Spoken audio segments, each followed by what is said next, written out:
It's me again. Oh, look how pretty that is. Fun stuff. I love this part. Oh, that is beautiful, Chef. Bon appetit. Hey everybody, I'm Vera Stewart and welcome to the VeryVera Show. You know, fall is the perfect time for fresh vegetables in all of your recipes, and today we're going to make some things that if you're a vegetarian, you're going to want to watch, or if you're looking for a great new side to go with the protein. We're going to start with a cheesy artichoke toast. If you're looking for a new appetizer, this is it. It's very reminiscent of that 80s dip that we all loved. It's also perfect to serve with soup.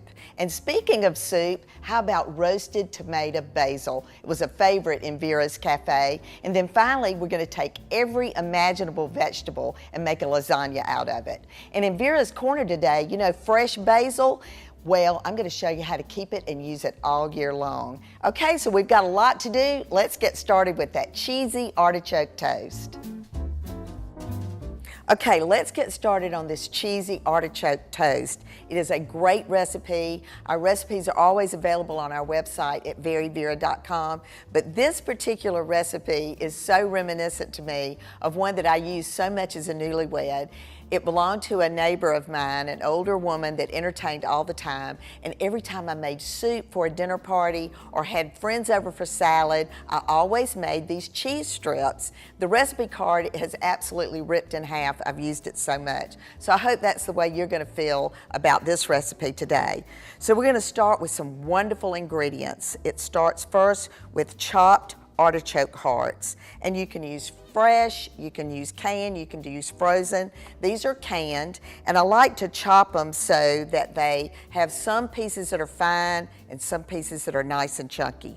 Okay, the next ingredient is garlic chopped. You know, recipes are just better with a little garlic. Then we've got some shredded Parmesan cheese, some shredded Gruyere cheese, fresh parsley chopped. That brings out a little green that makes it really colorful. And then we've got sour cream. And then the last ingredient is lemon. And you want to use enough to kind of pop that artichoke flavor, but not so much that the lemon overtakes it. So I'm going to use my microplane and just maybe do about a half of a teaspoon, and you can do more if you really like the taste of lemon. All right, so let's stir that up, and it's just, you know, reminds me so much of that dip in the 80s. I know y'all had it a million times. It was an artichoke spinach dip that was in a chafing dish, but this is delicious. So I have prepared my toast. And the reason you prepare it ahead is because if you spread this on fresh bread, everything's just going to soak right through the bread and it's going to be soggy. So the whole point is that you want the toast to hold up. So once you've got this combined really well, then, you know, just spoonfuls of it onto the bread. And here again, this is where personal preference will play a role. What you're actually using it for, and whether you're going to use it as half slices of toast, like maybe with a salad where they could break it apart. But if you're using it as an appetizer or something with a cup of soup, you might want to have a thinner layer of this mixture. So we're just going to spread that around. And I'm telling you, this recipe is just mouth-watering. All right, so once you've spread it, then I've got the seasoned panko crumbs that I'm going to put on the top.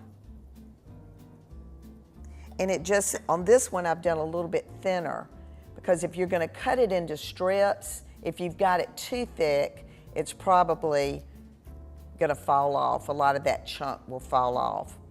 All right, so I'm going to keep spreading this on this toast. It's going to go into a 425-degree oven for about 8 to 10 minutes. And then we're going to put it out. You're going to see this in the presentation of how yummy it looks. And coming up after the break, we're going to start on that tomato basil soup. The tomatoes are roasted. It is fantastic. So come back with me in just a few minutes.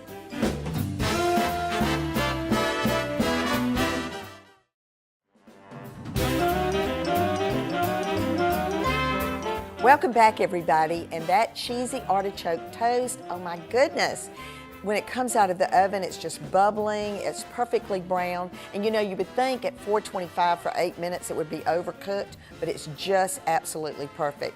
It's great piping hot, it's wonderful at room temperature, so I can't wait for you to try that recipe.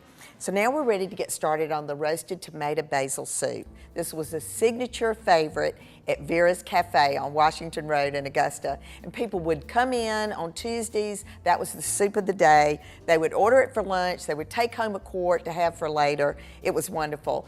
You know, I said I would never give the recipe out. Well, not only am I giving it out today, but it's part of my cookbook. So just one of many soups that's in our cookbook. So this has a multi-step process, so bear with me, just take your time. It's just so pleasurable to make this recipe. So we start with melted butter and onion, and you just want to cook that until the onions are translucent. Then we're going to add in quite a bit of flour, so you're going to end up with kind of a pasty look in the bottom of your Dutch oven, but you want to cook it long enough that there are no lumps in the flour and that it's nice and smooth, and that's really where I am at this point with the recipe. All right, so let's move over and talk about the roasted tomatoes. So this recipe uses not only Roma tomatoes, but it also uses canned tomatoes. So the roast feature in my Wolf oven is the best thing for doing this. You know, I'm sure a lot of you have boiled tomatoes just to get that peeling off, but that roast feature not only gives you a great browning effect to the actual vegetable, but when I peeled these, just look at this. It just comes right off. There's nothing to it. So it's just the perfect way to do roasted vegetables.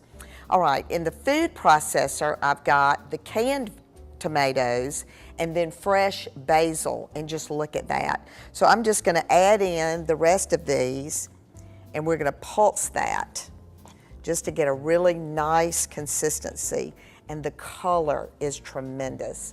You know, there's so many different types of vegetable soups, but one of the reasons that I like this one is it has a little bit of dairy in it, has a little milk.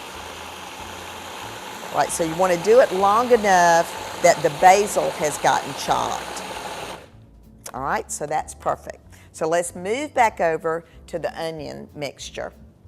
And I'm going to turn that heat up now just a little bit, and we're going to add in garlic, salt, and sugar. And you know, the sugar is one of those things that you can kind of play with your quantity. If you like your soup a little bit sweeter, and sometimes taste those tomatoes too, because a lot of times tomatoes naturally have some sweetness. So once you've kind of stirred that around and you can tell that it's blended, then I want to recommend that you do your liquid slowly. So I'm going to move a little bit faster than normal on the show today for this, but if you pour this liquid in a little bit at a time, then you don't have to wait as long for it to thicken, because it starts thickening gradually. So it's just a back and forth between the whole milk and the chicken broth. Just moving very slowly as you go. You know, soup to me is the perfect option for a quick supper.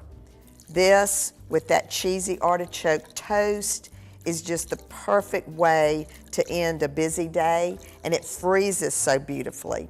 So I'm going to go over and grab some of those tomatoes just so you can get an idea of the color of this and what it's going to look like, because I can continue to add the liquid. But just look at that. It is phenomenal. And like I said, as long as you're making it, make the full batch, because what you don't use tonight for dinner, you can have 3 months from now right out of your freezer. So I'm going to continue going slow and putting my liquids in, and when we come back from the break, we're going to get started on that vegetable lasagna. But in Vera's Corner today, I'm going to show you how to keep that fresh basil in your freezer or in the pantry to use all year.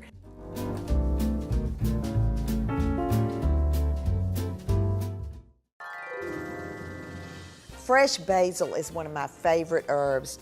I love the aroma and I love the way it prepares in food. So today I'm going to show you how to preserve that fresh basil when it's in season to use all year.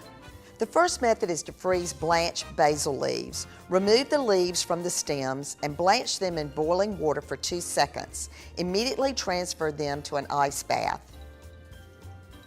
Dry completely and freeze the leaves on wax paper. Once they're frozen, transfer to a freezer-safe container, separating the layers with wax paper. Use just like you would fresh basil leaves. The second method is freezing chopped basil leaves. Wash and dry the leaves completely. Use a food processor to puree the fresh leaves with olive oil, using 1 tablespoon of olive oil per cup of basil. Freeze the pureed basil in an ice cube tray, then store in a freezer-safe container. Use the frozen basil like you would chopped basil in sauces and other dishes. Finally, you can dry the fresh leaves. Wash and dry the leaves completely. Set your oven to the lowest temperature. Place the basil leaves on parchment-lined baking sheet, then place it on an upper rack of the oven. Bake for 2 to 4 hours until the leaves are crumbly. Use just like you would regular dried basil. Try some of these methods and you'll have fresh basil all year.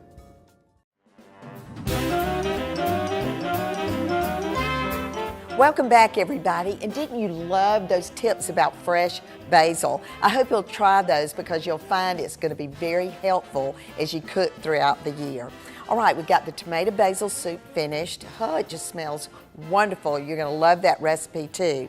And I'm ready now to get started on the vegetable lasagna. So we've got lots of different things going on here with this.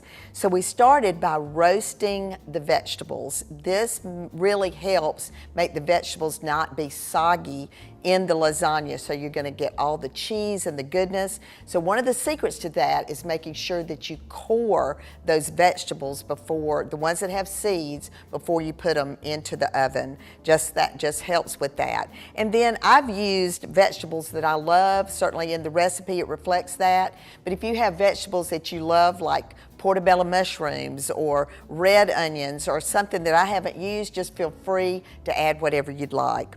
All right, so we're going to start with the layering process. And we've greased the pan. Remember, the hardest part of cleanup is always what sticks to the bottom of the pan. So I'm going to put about 1/3 of my marinara sauce in the bottom of the pan. And this just keeps those noodles at the bottom from sticking. And I don't have any particular brand of marinara sauce that I like, and I hate to tell you, I didn't make this from scratch. But just use your favorite for this part. All right, now the lasagna noodles. So another secret here is that your noodles are going to be a lot more flavorful and a lot easier, as you can see, to manage if you have prepared your water that you cook them in. So I like to put a little bit of oil, salt and pepper, and even a bay leaf in the water will really make that very flavorful. All right, so now we're going to start the layers. So we're going to use all these wonderful vegetables. This is just such a colorful dish. And like I said, if you're a vegetarian, this is going to be your favorite New York recipe. If you're looking for a great side to go, you know, all you guys love to put those Boston butts on the grill. What about vegetable lasagna for the side? All right, so now we've got the cheeses. We're going to start with a little ricotta cheese, and I like to just dollop it, and then you can go back and spread it around. So you know, this recipe was in my Gourmet to Go line. And Gourmet to Go actually got started from my older son wanting me to send him money when he was at Georgia to take his girlfriend out to eat on Valentine's Day. And I said, no, I'm going to ship you some of the casseroles that we have at VeryVera on Washington Road, and you can cook her dinner. And I'd never done that before. I'd always shipped cakes, but never casseroles. And so when they arrived in perfect condition and the dinner went really great, he said, Mom, you need to add that to your line. So that's what I did. All right, we've got Parmesan cheese. We're going to do a layer of that. And this is another one, like I said, I use this in my mail order line, and it freezes beautifully. And then I've got mozzarella. Whew. And you know, there are no specifics. I'm giving you quantities in the recipe that's on our website.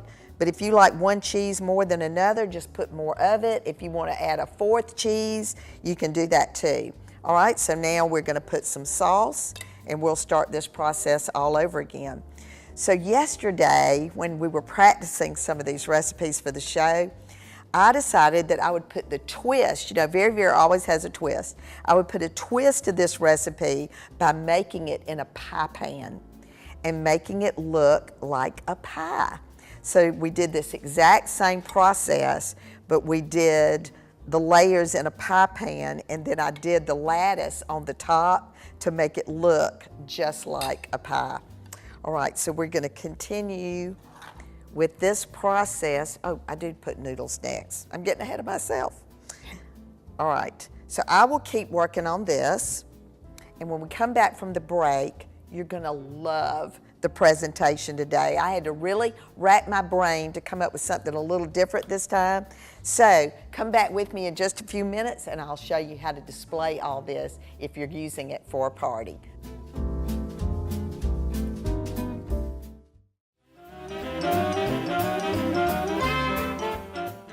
There's one thing that you're absolutely not going to have to say, and that's eat your vegetables.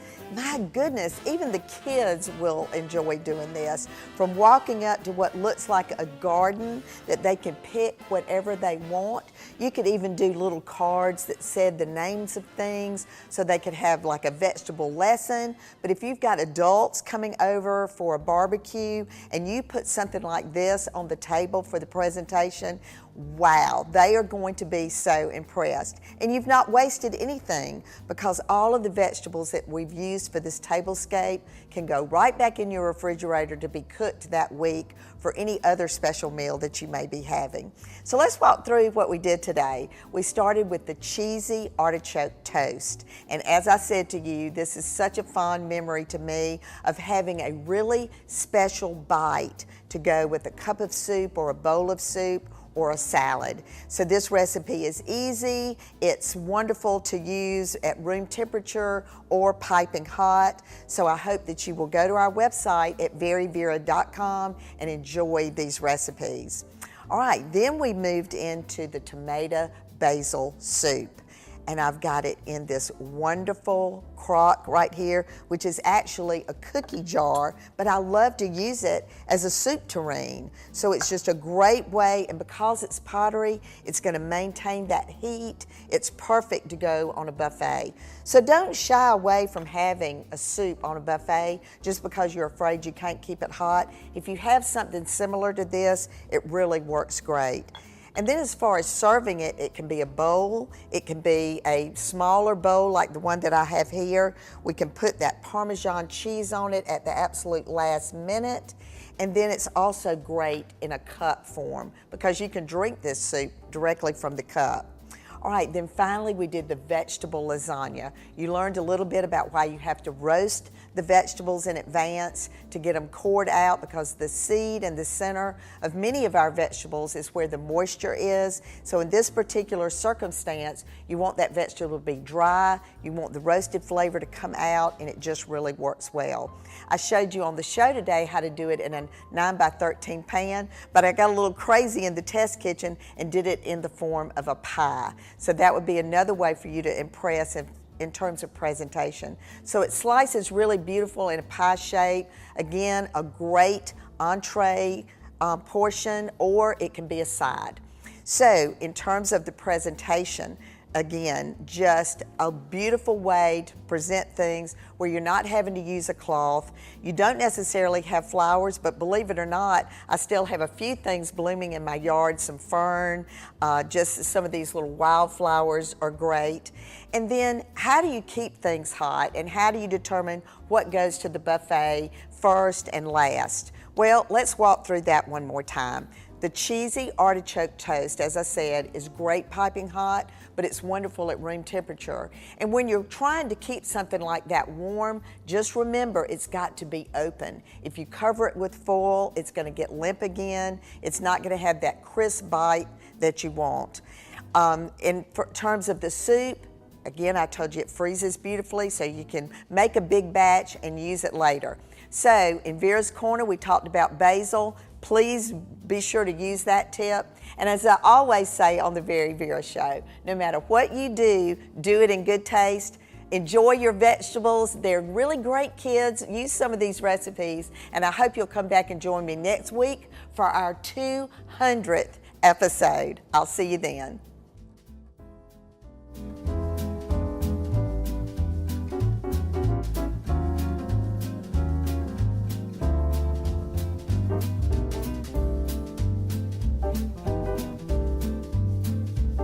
To see what's cooking with the VeryVera Show, follow us on Facebook, Instagram, and Twitter.